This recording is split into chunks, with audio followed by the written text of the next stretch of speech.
খেতে ইচ্ছে করে, কিন্তু ওজন বাড়ার ভয়। ডায়েট করছেন, তবু বারবার খিদে পাচ্ছে। তাহলে আজকের এই হাই প্রোটিন মাফিন আপনার ডায়েট নষ্ট না করেই মিষ্টির চাহিদা পূরণ করবে, এই কথাটা জানিয়ে রাখলাম। আর এই হাই প্রোটিন মাফিন নিয়েই আজকের ভিডিও। যদিও ব্যাপারটা হচ্ছে খাবারটা বিদেশি, তবুও আমাদের দেশে এখন এটা ব্যাপকভাবে প্রচলিত এবং ভীষণ জনপ্রিয়। মা বোনেরা সবাই বাড়িতে এটা বানাতে পারেন, বাচ্চাদের দেন এবং নিজেরাও এই খাবার পছন্দ করে নিজেরা খান এবং কর্তাদেরও দেন। তো আজকে আমি দেখাবো যে কিভাবে খুব সহজ উপায়ে আপনারা বাড়িতেই বানাতে পারবেন হাই প্রোটিন মাফিন, যা ওজন কমাতে সাহায্য করবে, দীর্ঘক্ষণ পেট ভরিয়ে রাখবে আর শরীরে দেবে প্রয়োজনীয় প্রোটিন। কেন হাই প্রোটিন মাফিন? এবার ব্যাখ্যা করে বলি। সাধারণ কেক বা মাফিন যেটা আপনি বাজারে কিনতে পান, সেটাই কি থাকে? সেটাই থাকে বেশি ময়দা, বেশি চিনি, আর তাতে থাকে কম পুষ্টিগুণ।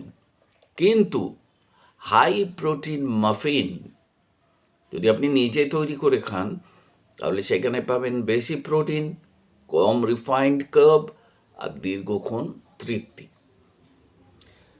তবে আমি বাড়িতে বলছি, বানাতে বলছি এই কারণেই যে জিনিসটা আরও পিওর হবে এবং আপনি নিজের হাতে করলে তার একটা তৃপ্তিও পাবেন।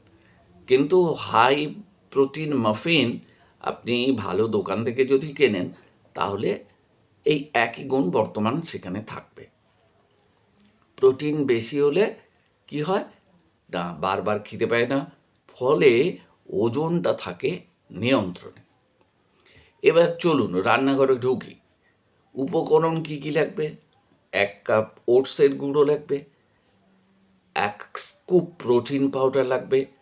আপনার কাছে যদি প্রোটিন পাউডার না থাকে কি করবেন? 1 চামচ দুধের গুঁড়ো দেবেন, একটু দই দেবেন, একটা পাকা কলা দেবেন, একটা ডিম দেবেন। আর যদি ভাবেন যে ভেজ করবেন, ভেজ মাফিন বানাবেন, তাহলে 1/4 কাপ দই দেবেন, মানে দইটা আরও বাড়িয়ে দিন। 1 চা চামচ বেকিং পাউডার দেবেন, 1 চামচ মধু বা খেজুর পেস্ট করে সেই পেস্টটা দিতে পারেন। অবশ্যই এটা আপনার নির্ভর করছে আপনার পছন্দের ওপর, কতটুকু আপনি নেবেন। আর যদি চান তাহলে এর সঙ্গে বাদাম এবং কিশমিশ অ্যাড করতে পারেন। এবার কি করে বানাবেন? ওটস গুঁড়ো আর এই যে প্রোটিন পাউডার, এটাকে মিশিয়ে নিন। কলা চটকে ডিম আর দইয়ের সঙ্গে মেশান।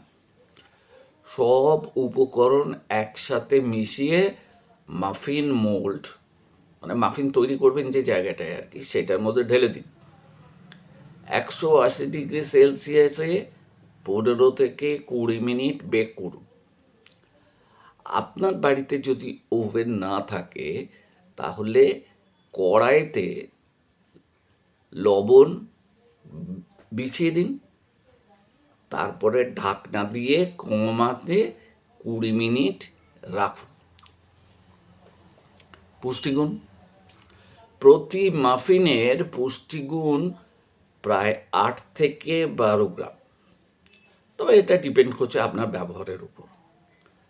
যেটা সাধারণ কেক বা সাধারণ মাফিনের তুলনায় অনেক বেশি স্বাস্থ্যকর।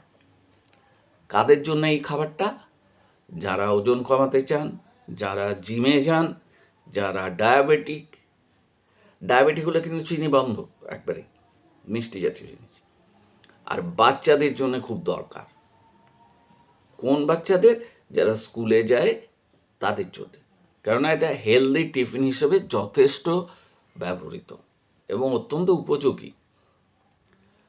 একটা কথা বন্ধুরা মনে রাখবেন, ডায়েট মানেই কষ্ট নয়। সঠিকভাবে ডায়েট বানালে হাই প্রোটিন মাফিন হতে পারে আপনার ডায়েটের সেরা বন্ধু। আর যদি ভিডিওটা আপনাদের ভালো লাগে তাহলে আমাদের চ্যানেল ন্যাচারাল হোমিওপ্যাথিক সলিউশনসকে অবশ্যই লাইক করুন, শেয়ার করুন, আর আমার চ্যানেলকে সাবস্ক্রাইব করে আমাদের পাশে থাকুন। আমরা এই রকম ধরনের ভিডিও, স্বাস্থ্য সম্পর্কিত ভিডিও আপনাদের সামনে প্রায়শই নিয়ে আসি এবং আসব। সবাই ভালো থাকবেন, স্বাস্থ্য সম্পর্কে সচেতন থাকবেন এবং স্বাস্থ্যকর খাবার খেতে ভুলবেন না। আর বাড়িতে বানিয়ে খাওয়ার চেষ্টাটা বেশি করবেন, কেন বাড়িতে বানিয়ে খেলে আসল পুষ্টিটা আপনি অবশ্যই পাবেন। তাহলে আজকের মতো বিদায় নিলাম। সবাই ভালো থাকবেন। নমস্কার।